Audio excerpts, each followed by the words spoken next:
say before I start this live review, guys, is, did it happen? Did it happen? Did one of the things on the list of I'm not going to believe it unless I see happen tonight, did WWE and Vince McMahon and Kevin Bucktooth Dunn and Bruce Pritchard, Mr.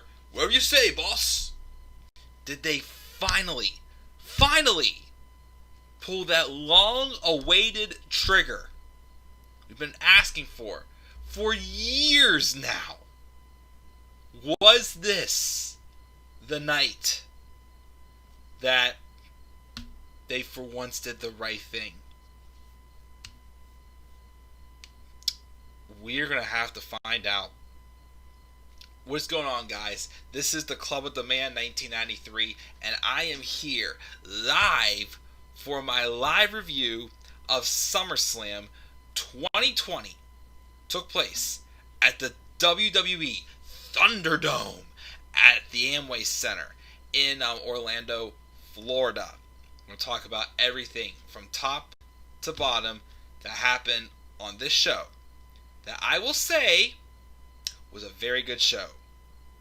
From top to bottom, there was not a bad match on this show. Some nitpicks I have, of course. Some surprise results. And a fire of an ending. Ooh, that ending. And of course, it's got me wondering, was it? Was it not? That's why there's 3 polls currently on Twitter. I want to make sure I'm trying, of course, to get back into posting polls again on Twitter after the shows. Even, of course, I should start doing that for NXT and AEW as well. I want to get back and get some normalcy back, because there's some normalcy starting to come back, despite the fact that I still think they still need to be careful, of course, with the pandemic and everything. But I'm trying to get some normalcy back, guys. But we may tonight have gotten something we've been asking from WWE for years. And man, is it going to be quite a thing. Oh boy. I can't wait to talk about this show. And especially that ending. So, if you like what I have to say, which I'm not doing that, but if you want to, guys, make sure to not only participate in the live chat, as definitely my live chat has been growing, and my views, of course, lately on my live streams have definitely been up. The match cards have not really been getting the views I'd hoped for, but I've been getting a lot of views on my live streams lately, and I appreciate that feedback, guys, as always. So, of course, I want to make sure to try to get that out there as well. If you would like to, of course, participate in my Twitter polls, make sure to follow me on Twitter down below at DemandAirBoy93. Of course, I have 3 polls after tonight's show. It looks like we got 15 votes on one, 5 on the other, 19 on another. So we definitely got some decent participation tonight with my Twitter polls. So before we, of course, talk about the show, let's check the live chat and see who we've got. We've got Tyler mentioning the big return tonight, which we'll talk about that. We've got Mark. What's up, Mark? And we've got Robbie saying one of our good old favorite lines of, "Mikey, it's good to see you again, buddy." That Bobby Lashley is far gone, at least. Tyler did his review. We didn't see that return coming, correct. He also said he's got a problem. What is Otis waiting for that perfect time? That was the perfect time. That is true, unless someone out there who apparently now wrecks everyone and leaves would have stopped it. Maybe not yet, but of course we could maybe address that since Mark brought it up later on. 5-month vacation. Congrats to Asuka. Looks like the role models are having problems. Starting to fall apart there. The curse continues with Sasha. Mandy should be the one to challenge Bayley now that Sonya is gone. Quite possibly.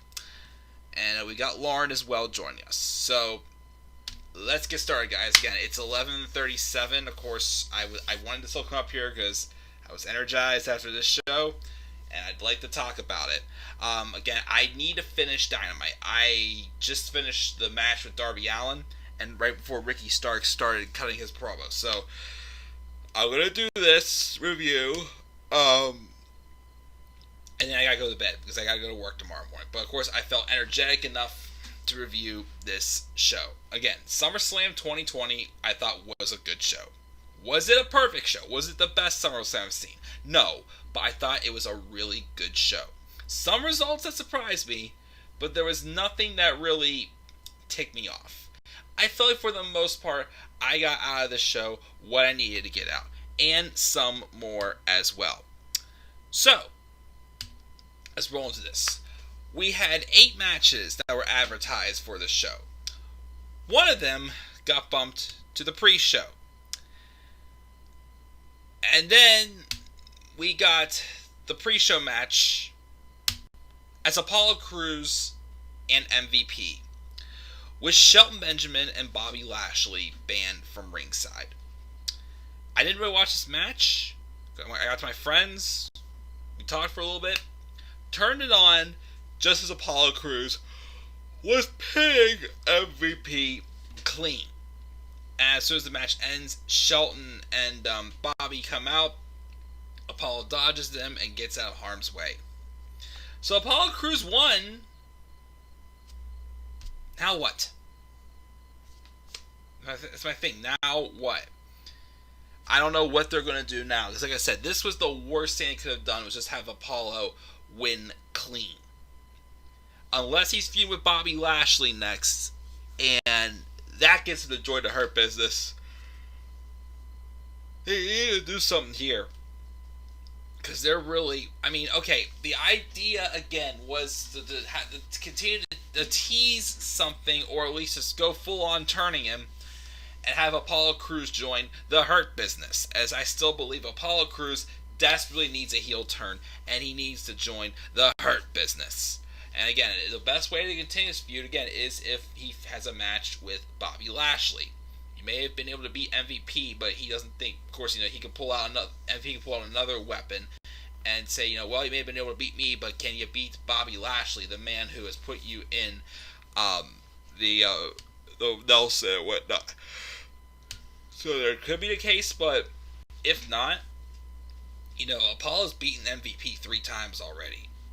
So, again, what story are they going to go with now, again, if he doesn't face Lashley next for the U.S. title at Payback?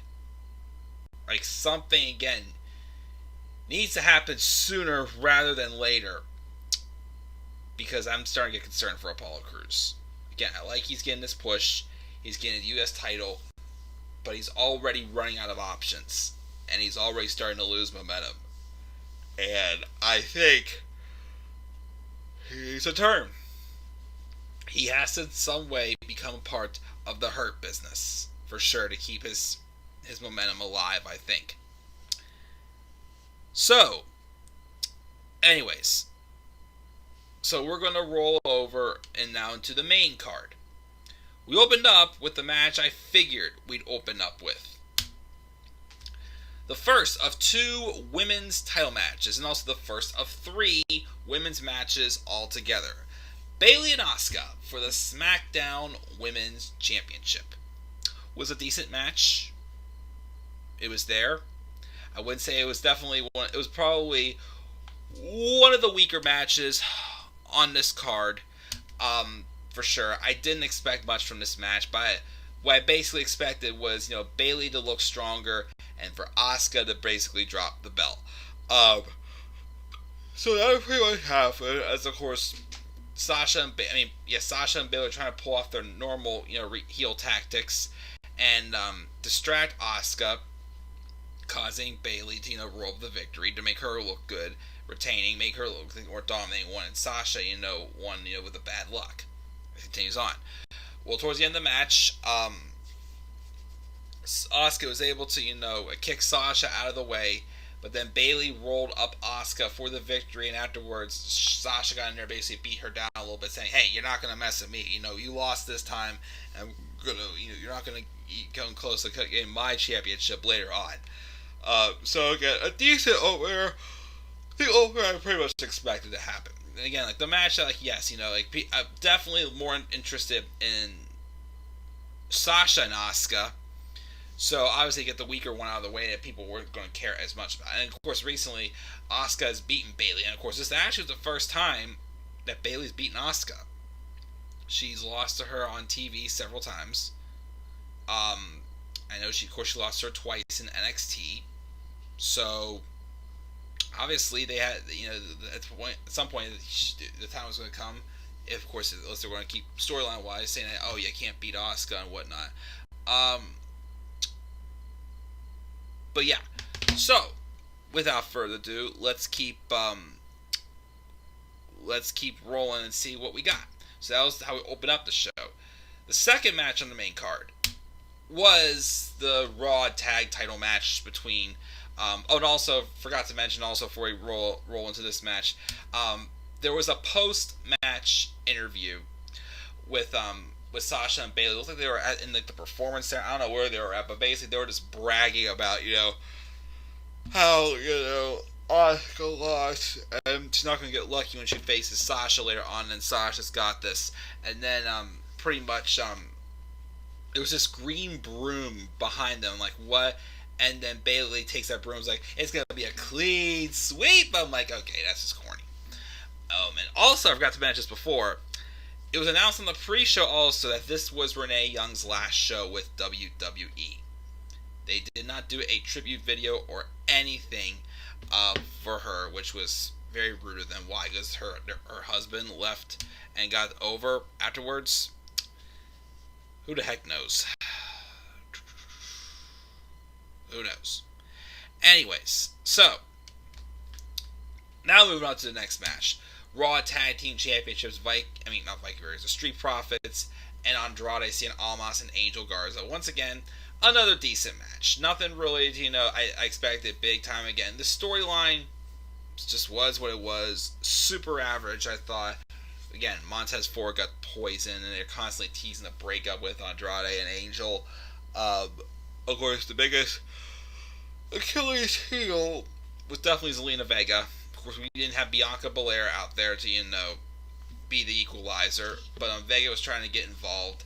And all I can remember was towards the end of the match, I think it was Dawkins had kicked Garza, who had inadvertently bumped into Vega, who got knocked off the apron. So Andrade went over to check on her, and but of course, as that's happening, Garza was going for a tag in the corner, but Andrade was there, like, where are you at?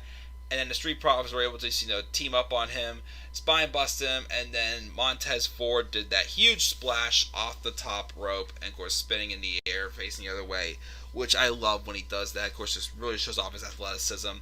And the Street Profits, to my surprise, retained. I guess at this point, if they're not going to drop them to Garza and Andrade, and I don't know what's going to be next for Garza and Andrade, I'm guessing they're going to drop them to two members of the Hurt Business.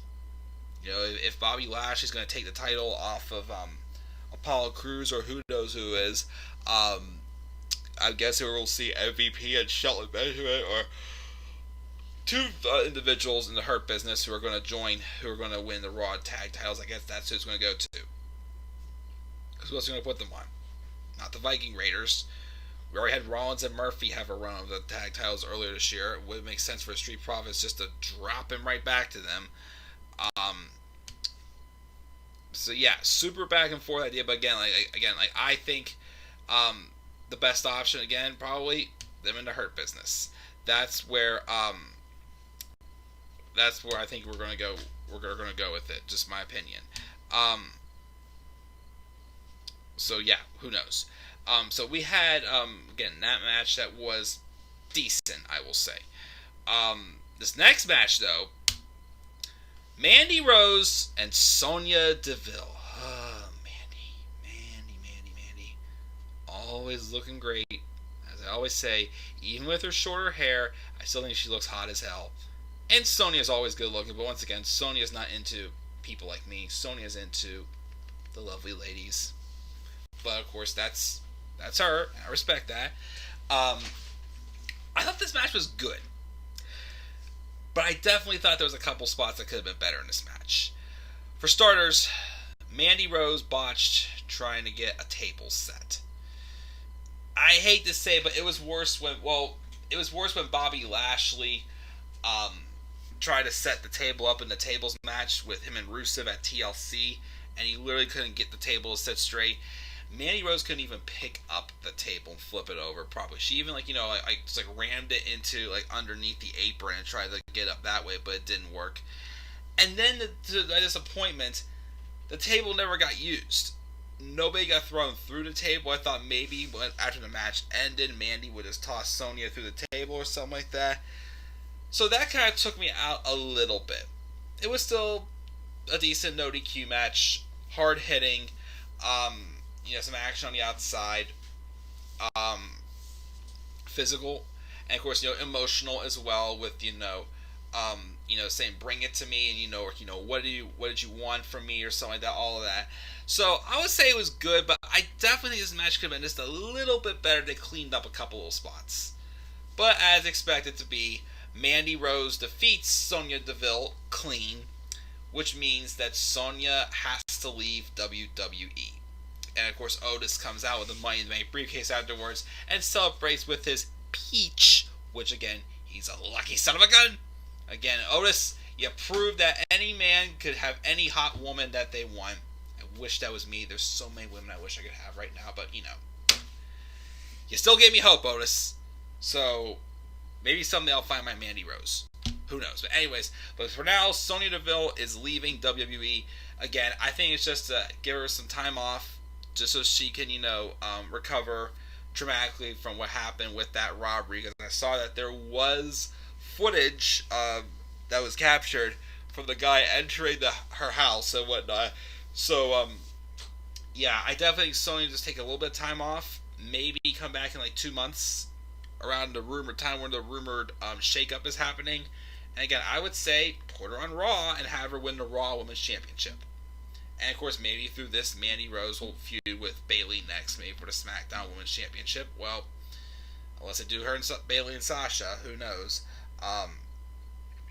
But yeah, again, good, but definitely could have cleaned up a little bit, I thought, with this match.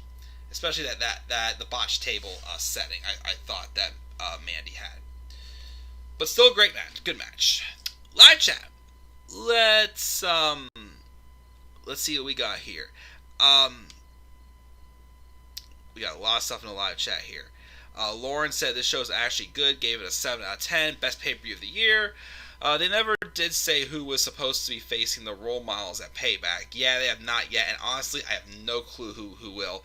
Because I don't think, obviously the people I think should be taking the titles off of them is Liv Morgan and Ruby Riott. However, I don't think that the story is told that they're quite, perfectly on the same page for them to do that yet. So I don't know who's going to face them on Sunday. Lauren got 5 out of 8 correct. She picked Apollo, Asuka, Bayley, Street Profits, and Mandy winning. AJ and Jeff should have been at SummerSlam, not the Raw Tag Team titles. Yes, definitely, I agree. But I think we're going to get the rematch between Jeff and AJ at Payback next Sunday. Which, again, by the way, if I haven't said so, I was trying to find time this week to do card predictions. I had no time. And it's too late at this point, so I'm not going to do card predictions for Payback. I would love to, as I try to imitate the old Payback graphics. Things that pissed Lauren off were Orton losing. Of course, she loves Orton. Strowman not turning heel. True, but we may have got something even better than that. Apollo not joining MVP, and Ray always being in Dominik's corner. He played the role pretty good, though, tonight, I would say. I don't get why Payback is next week. Keith is going to get called down to the main roster. Let me see here. Drew should beat Orton with the Claymore. We'll get to that, of course. I'm definitely working. Keith, it was announced that also that Keith Lee is going to be on Raw tomorrow. I hope they don't bury him. Sasha will turn on Bayley after Payback. How is it Sasha always helps Bayley, but Bayley never returns the favor? Again, they're playing along with that story. You should check out her reaction to Drew and Orton. Yeah, probably pissed that Orton lost. Anyone miss Robbie? He was just in the live chat earlier and he disappeared. Again, Sasha unsuccessfully defended a singles title on the main roster. It looks like the curse continues, unfortunately. I don't think Bayley should keep her title to WrestleMania 37 again. That'd be way too long. At this point, just do the feud with Bayley and Sasha. I don't care when they do it. Just do it and quit dragging it on for so long. Bianca was in the corner. Same here. Sasha should stay on SmackDown and win the title there. Just saying. Maybe eventually off Bayley, yes. I don't know why Renee's leaving. She deserved a proper send-off. Angel and Andrade will split with Andrade turning face. Who knows? Let me see what else we got here.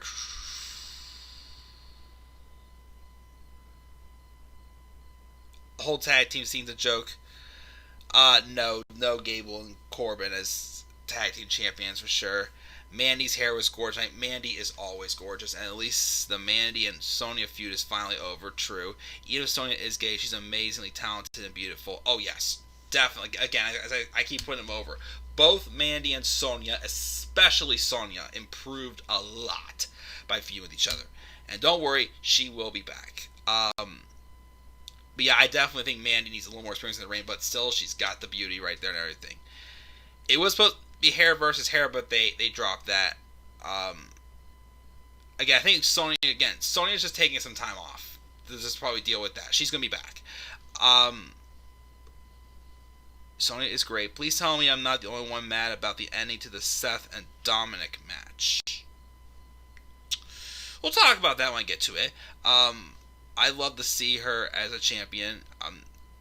I wanted Seth to win, but it pissed me off the way with Ray at ringside. Why does everybody always get families involved? I post my predictions and Orton and Drew reaction. Payback is way too soon. I know, Laura. I'm just saying. I know you're a big Orton fan. I'm surprised there was no retribution. That's another thing that's surprising about the show. No retribution.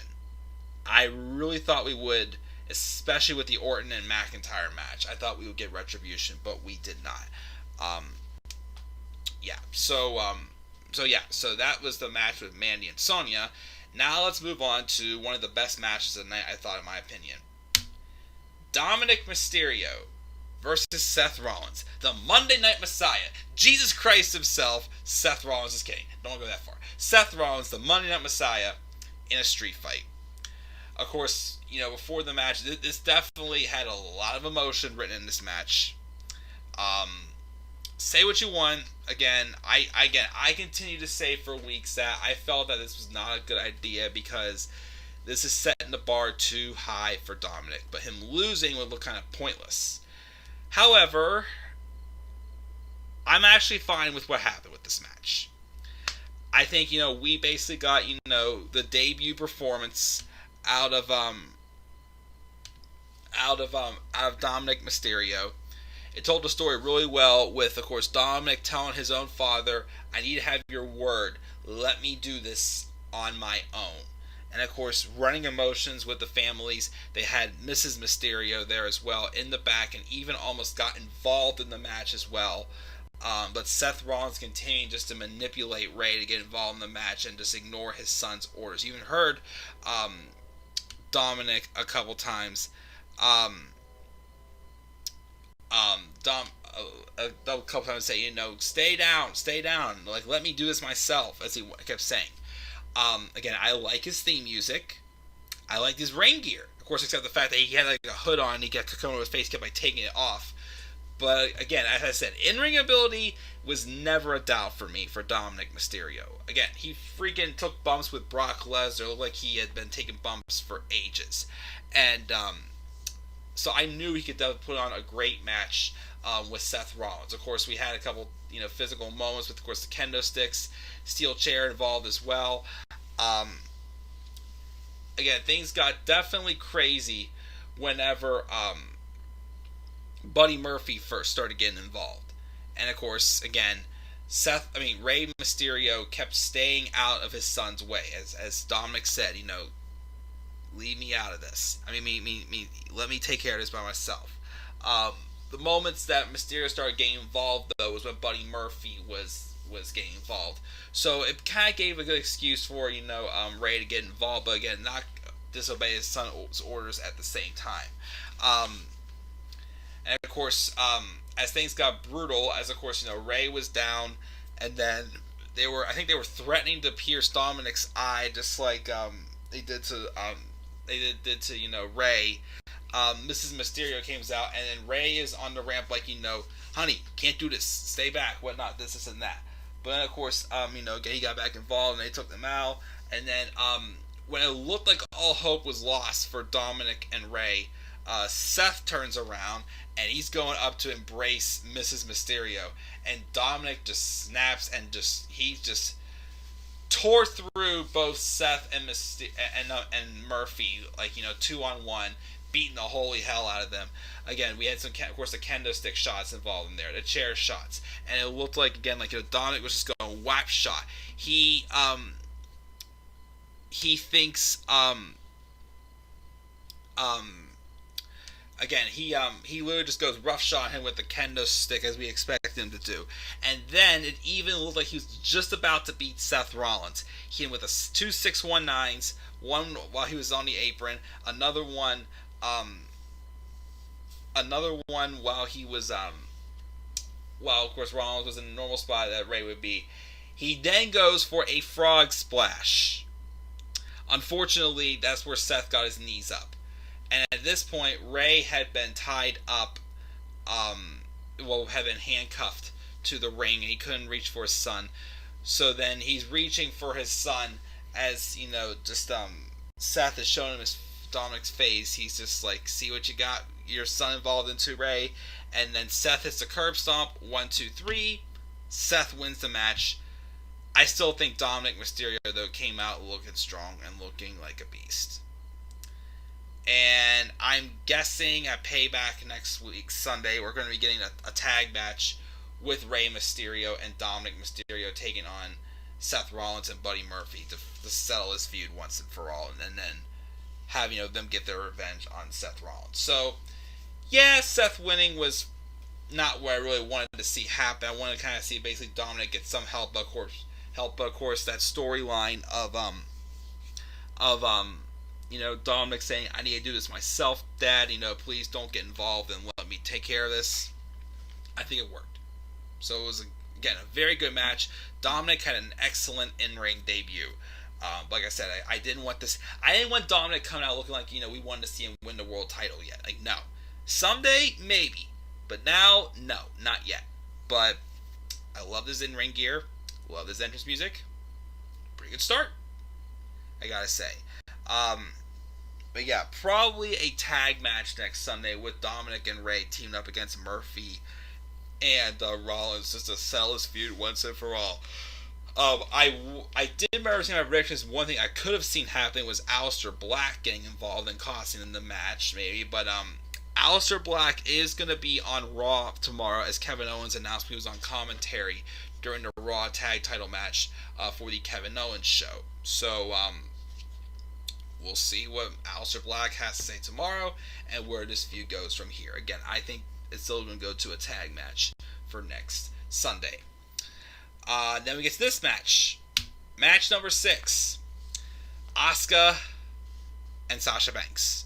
Raw Women's Championship. Excellent match. We finally got a good match between these two, and they've always had good matches. Even their match on Raw was going good. Their match at Extreme Rules was doing good. The only other match these two have had one-on-one, from what I believe, is the match they had night after Royal Rumble 2018, where Sasha really botched a suicide dive and almost basically severely injured herself. I think these two work really well together. They have excellent chemistry. But of course, what happened, as we expected, happened. Well, not the worst way, but Bayley was trying to cause distractions, which unfortunately did not work, as Asuka was able to shove her off the ring, and eventually, after a couple of hard fought out, with the submissions, back and forth with, Asuka getting the Asuka lock on Sasha. Banks had gotten the bank statement several times as well. But then what? Bayley was knocked out cold. Sorry, a little sleepy, sorry. She was able to, get Sasha in the Asuka lock and then really twerk the neck. And as expected, Asuka wins back the Raw Women's Championship. Sasha Banks is no longer 2 belts Banks. And the curse of her singles championship defenses continues as Sasha has not been able to defend the title and retain it, unfortunately. Where does it go from here? I don't know. Again, the tag titles are next to go for the Golden Role Models, and then we'll probably see more cracks forming next Sunday at Payback. So, excellent match. Definitely the strongest women's match of the 3. And yeah, Asuka's now a 3-time women's champion on the main roster. 1 SmackDown title reign, now 2 Raw title reigns. And again, as I say, keep the belt on her until Sonya Deville comes back. Have Sonya go to Raw and have Sonya win the championship off Asuka. Because even though Sonya lost the match tonight, I guess I keep saying, she had won and gotten what she needed to get out of the feud she had with Mandy. So, I think she's next to be Raw Women's Champion after Asuka. So, yep. That was that match. Match number 7, which I would still think, well, actually, based off of what happened afterwards, was what I think eventually happened afterwards. Crap. This probably would not have worked as a main event based off of what happened afterwards, going off on a high note like it did.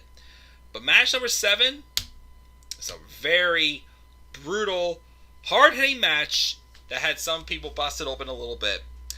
Drew McIntyre versus Randy Orton. First off, I must say, felt good to see Drew actually return in front of fans, even though, of course, it was virtual and some stuff was piped in. Not everything. It didn't feel as bad tonight or as obvious. But it felt good to see Drew get a good reaction from the fans that were virtual. And he definitely deserved that because of how hard he has worked and how well I think he's done as WWE Champion so far. The match with him and Orton was excellent. I like how early on in the match, of course, Orton was playing Drew like a fiddle, avoiding him playing the mind games. Then once he saw the mind games beginning to get to Drew, him getting emotional, and he even at one point tweaked one of his knees.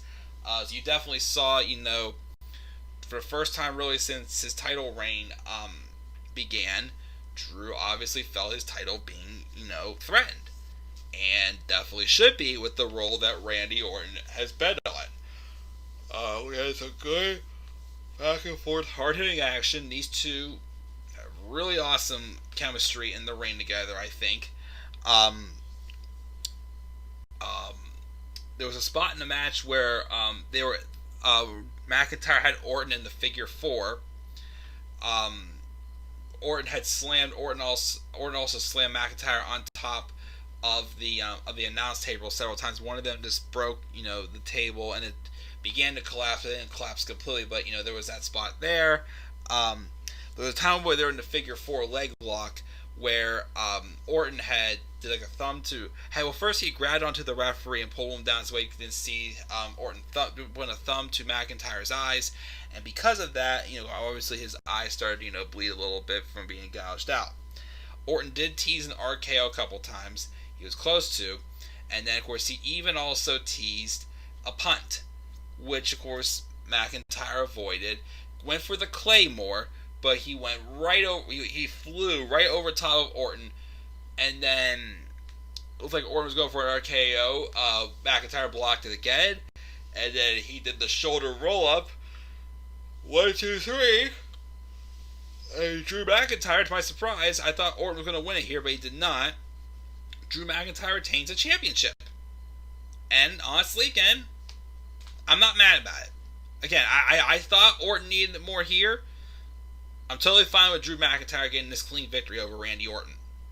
Again, it makes him look even stronger in defeat. Again, I noticed though that a Claymore and an RKO never connected. So I'm wondering if there will be a rematch. Basically, with them saying you have to win, with one of your finishing maneuvers or something like that. It's possible we get that. Sorry, getting sleepy. I don't know where we're going to go from here, but definitely surprised that McIntyre retained. But again, I'm not mad he did. And of course, he got to have a moment in front of fans virtually that were able to react to him. Of course, so yeah, good match, very good match as I expected from these two. Again, this could have been a main event, but of course, they had to make what was next that was the main event because of what happened after the main event. But before we get to that, let's check the live chat real quick before we go. Let me see here. A lot of stuff.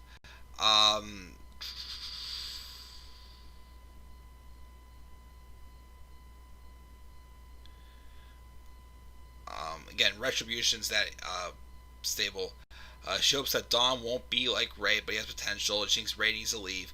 This feud with Seth and Ray is not over. Like I said, again, tag match at Payback, called off.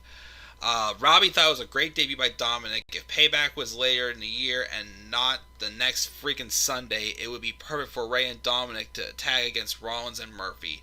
For sure. She's surprised Aleister wasn't there. She hates how they go by Dom Mysterio instead of Dom Gutierrez. Well, again, if Rey Mysterio's in-ring name is Rey Mysterio and he's still playing his son, then he should still be Dominik Mysterio. Do you think this feud could ultimately culminate in a match between Seth and Ray where Ray must retire if he loses? I think it is possible they can do that. Let's wait and see. Payback should be in September instead of next week. Ray's not under contract. Surprisingly, Ray's daughter's in the business. Dom will eventually turn on Ray. I think it's kind of too late for that at this point. Never had any doubts in Dom's ring ability. This is the best match of the night in her opinion. I knew Dom would lose in his first match. Ray was involved. Did you see a Karrion Kross? Yes, I did hear apparently the new NXT champion Karrion Kross was injured with a separated shoulder. From what I heard. So, fingers crossed it's not too severe, especially if they are calling up Keith Lee. Maybe Aleister, Rollins, and Murphy versus Joe, Dom, and Ray. Maybe. Saga being a chip is a curse. Oh, Sasha being a champ is a curse. She's supposed to be champion for 6 months, but nope, thanks, Vince. She's too talented, more like the Glory Hogs. Riot Squad will beat the Golden Idols. Why didn't they put McIntyre versus Orton main event? Well, after what we got in the main event, I can understand why. She expected better in this match. She thought no momentum, no finishing moves, nothing.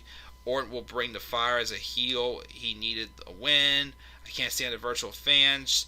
Orton will beat Drew at Payback. Drew is deserving, but this was his only good feud so far. His other stuff I think has been pretty good, I gotta say. Was the Thunderdome at the Amway? Yes.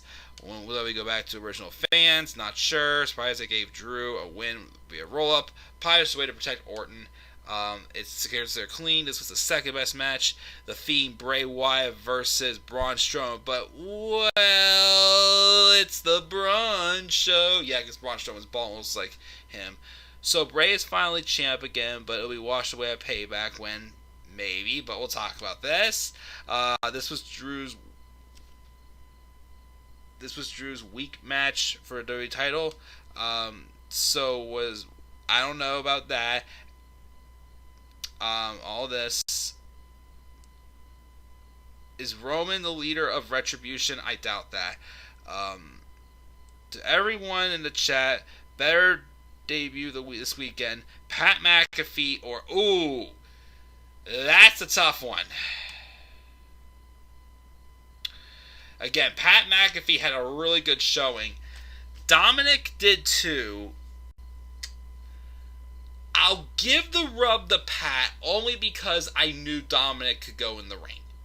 I didn't think Pat could, but I knew Dominik could. So I will probably kind of give the rub to Pat, I think. What exactly is happening with Sonya Deville situation? Again, a little fettuccine 69. Again, I think Sonya was just written off TV to take some time off. And also, yes, hashtag Cole sucks, LOL, as it said on McAfee's shirt. But again, I think Sonya is just taking some time off to deal with the trauma from her near-death experience, I think. But I think she'll be back in a couple months, I think. I don't think she's going to be gone for too long. And again, I think Dominik and Ray will team up, have a match with Murphy and Rollins next Sunday. But let's talk about this main event. And I gotta get off because I gotta go to bed and get to work tomorrow. This main event: Braun Strowman and Bray Wyatt. First, I must get the bad out of the way and just say, since Alexa Bliss did not get involved, which I'm glad she did not, what the hell was the point of getting her involved in this story to begin with? I thought that was pointless. Especially as that did happen, I'm like, so you wasted those horrible segments with Alexa Bliss and Braun Strowman's love story that really went nowhere. All of a sudden, it matters in this feud because they needed something to fill time. What was the point of that? Outside of that, though, I thought this was still a really good match. Again, I thought that, take away from the story, the Money in the Bank match was great.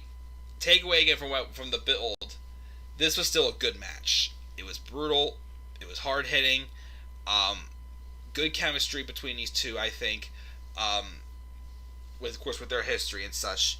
Again, Braun Strowman looking like a monster and not like a kiss up a freight train act. Of course, again, I still am calling him the choo choo train among men because of his Strowman Express entrance, which I still think is dumb. But of course, they had boos going for Braun Strowman. So I thought maybe they did pull off that double turn and the Fiend's now a face and Braun's a heel. Still think Braun should be a heel. But after what happened after this match, I'm not sure if that's the direction they're going to go to. Because I still don't know the direction either that happened afterwards. So, basically, we get some, Braun outside the ring. We go back to Gorilla, which Vince was not in Gorilla. I'm not sure where he was, unless he was taking cover and trying to hide, because he's afraid of both the Fiend and Strowman. They're basically like, you messed up both of our pushes, we're going to, get them back. And then, at the beginning of the match, someone used a toolbox on the other as a weapon. Which I'm like, okay, last time a toolbox got involved, they called match stoppage in that stupid Hell in a Cell match that ruined Hell in a Cell. But towards the end of the match, Braun Strowman goes out and grabs a box cutter. And I was just telling my friend, I'm waiting for the one day somebody basically breaks the mask of the Fiend in a match, and basically that's the way how Bray Wyatt would, be free from the Fiend or whatnot. But again, don't want that happening anytime soon. But anyways,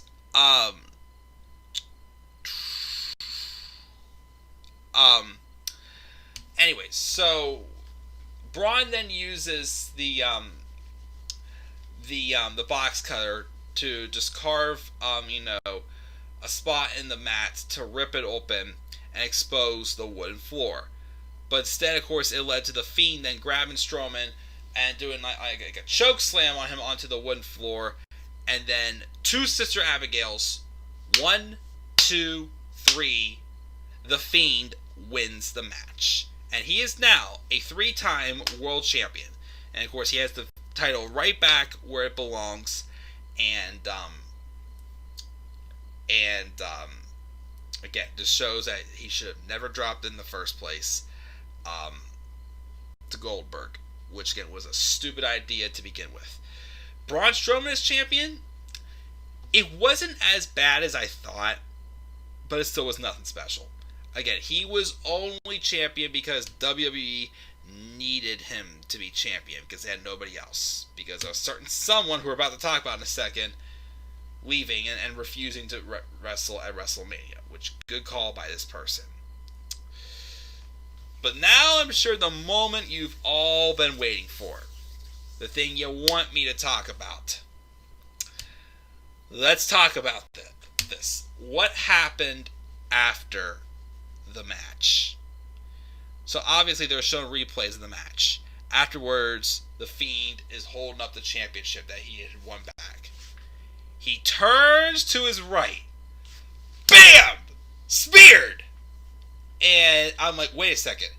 And sure enough, it was Roman Reigns who had made his return since, I think, the SmackDown the week before WrestleMania 36. and he started just laying punches left and right in on the Fiend. I'm like, oh, well, Roman's back, awesome, but he's probably taking the title back off the Fiend, alright, right? But then it got more interesting because Roman then starts staring down Braun Strowman. He rolls out of the ring, spears Braun Strowman, and then he starts yelling something towards the Fiend. I couldn't tell what he was saying, but I noticed on his shirt, and it says, "Wrecks everybody and leaves." And then I started hearing Roman scream out stuff like, to Braun Strowman, like, "You ain't no monster unless I'm here. I made you," pretty much. And I'm like, whoa.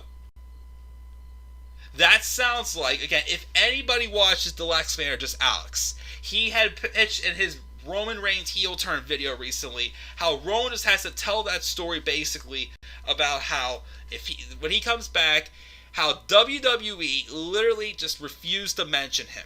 They edited him out of certain footage as well when showing some replays of things. They edited him out. They didn't mention him at all. So obviously Roman should come back and say, I go away and you act like I don't even matter, pretty much, or something like that. And how, none of these guys would be anywhere if it wasn't for me. That's exactly what I sensed when Roman Reigns said that, was barking at Braun Strowman saying, "You ain't no monster unless I am here."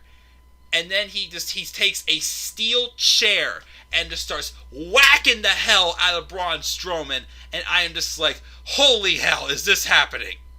And then he gets back in the ring and he sets up again and bam, hits another spear on the Fiend, and he goes to restore the title and just says, "You're just a man in a mask. You're nothing. You can't handle the business like I can. You can't handle this. This is rightfully mine," or something like that. Guys, here's what I'm going to say. I'm not doing the turn alert. I'm waiting till Friday. For the first time in a while, I am actually looking forward to SmackDown. And it's the first time, I would say, since the ambulance match at Great Balls of Fire in 2017, I think we may have had a Roman Reigns heel turn tonight. But of course, I don't want to get my hopes up too high, but I have a better feeling. Who comes back again and says, "You wouldn't be a monster if it wasn't for me"? And then he's telling people, "You're just a man in a mask." And he basically said, "You can't handle it. I can." And there was boos. And there was some piped in boos as well. I can't say yes for sure. I think tonight was the night. August 23rd, 2020, I think tonight was the night we have finally pulled the trigger on the Roman Reigns heel turn. In fact, first before I check the live chat before we go off the air, let's look at the let's look at one of the polls on Twitter I have. And the poll was, there's 21 votes on it. Was tonight the long-awaited Roman Reigns heel turn? And of course, everybody's even tweeting everything, saying how Roman tweeted out, "You'll never see it coming," pretty much. The tagline this year's SummerSlam. 21 votes, 76.2% said yes, this was a heel turn. And 23.8% said no, it was not. I think this is one of the times I'm gonna get my hopes up. I think we got it tonight. I think this was the long-awaited Roman Reigns heel turn. He said exactly even what the Lex Man suggested how his story should be. You ain't anything without me. Because he's Roman Reigns. I loved what we got from the Roman Reigns return tonight. And it got me excited for the first time in months for SmackDown on Friday. Crossing my fingers, it's the heel turn. It would be the best thing WWE has done probably, since putting the title on Kofi Kingston last year. I think that we may have had it tonight. But of course, we gotta wait and see for sure on Friday. And with that being said, guys, that is my thoughts on SummerSlam 2020. Overall, I thought it was a good show. Didn't hit A level for me, but I still thought it was a really good show. I gave it a B. For my poll on Twitter, what grade would you give SummerSlam? 19 votes on this. 63.2% said A, 31.6% said B, nobody said C, and 5.3% said D or lower. 7 votes for which show did you enjoy more this weekend, NXT TakeOver 30 or SummerSlam. And 7 votes, 71.4% said SummerSlam, 28.6% said TakeOver 30. Man, what a night. What a weekend. It was a lot of fun this weekend. Again, I think this was the Roman Reigns heel turn. But I will confirm for sure on Friday. So, of course, stay tuned for that. Let's check the live chat before we go off the air. Robbie says, if Cross's injury isn't too severe, is it possible we get Cross versus Cole for the NXT title? I think yes. Again, who else is he going to face? SummerSlam 2020 DVD comes out on the 22nd of next month. That's my birthday. Excellent day. Lauren does not think it was a Roman Reigns heel turn. She gave SummerSlam a B. Best match, Dominik versus Seth. Worst MVP in Apollo. Biggest shocker, Roman returns and Orton losing, she thought. She'll be tomorrow. Mark gave SummerSlam an A. Tyler says, hope Roman wins the Universal title and he faces with AJ Styles down the road and Styles turns face. Again, the 2 matches I definitely want to see a heel Roman Reigns have is him and AJ Styles and him and Daniel Bryan. I think those would be awesome matches for heel Roman Reigns. If Roman Reigns indeed turned heel, have him reform the bloodline with Jimmy and Jay and have them hold the Universal title and SmackDown tag titles. Perfect. That'd be excellent. She's not a fan of Roman, but she can get behind his new character, whatever this may be. Heel finally, who knows? Any early predictions for War Games this year? Had to think about that more. But, yeah. But thank you for your stuff in the live chat, guys. I'm sorry. It's 12:25. Again, I gotta get a quick shower and get to bed. Again, I gotta get to work tomorrow. I will finish Dynamite when I get home tomorrow, unless if I'm awake enough when I get out of my shower, because I probably have about 25 minutes left of Dynamite to finish. That way I can review Dynamite before Raw tomorrow, get caught up on that. And again, just reviews. The other reviews will come this week. Again, Raw review, NXT and AEW review, SmackDown review. Again, I'm not doing card predictions for Payback. I'm not going to have the time this week, but I will do preview and predictions for Payback. And next Sunday, I'm going to watch Payback, but I might be late getting the Payback because I have a softball game at 4:45, and it's usually 2 hours unless it gets rained out. And then, of course, I'll get home probably shortly after Payback begins. So I will do a review for Payback next Sunday. And of course, getting closer to September, that means my Robbie goes, "You took away my stream!" Well, Robbie, we do hope to have you back on stream soon. Yes, but I will do all that this kind of weekend. Of course, September is about to start. Best month of the year because it'll be my birthday on the 22nd, and I'll be turning the old age of 27. But yes, guys, that's going to do it tonight for this review of SummerSlam. Gave it a B. Excellent show. What were your thoughts on SummerSlam? What was your match of the night? What grade would you give it? And of course, did you prefer SummerSlam or TakeOver 30 more?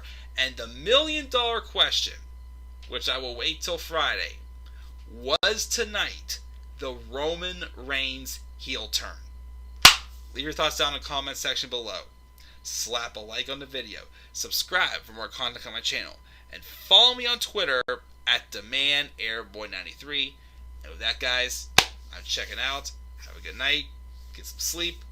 I will see you guys tomorrow for my Dynamite review.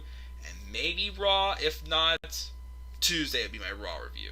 So until then, guys, have a great night. I'll see you all later. Sweet dreams, everybody. Peace out, everybody.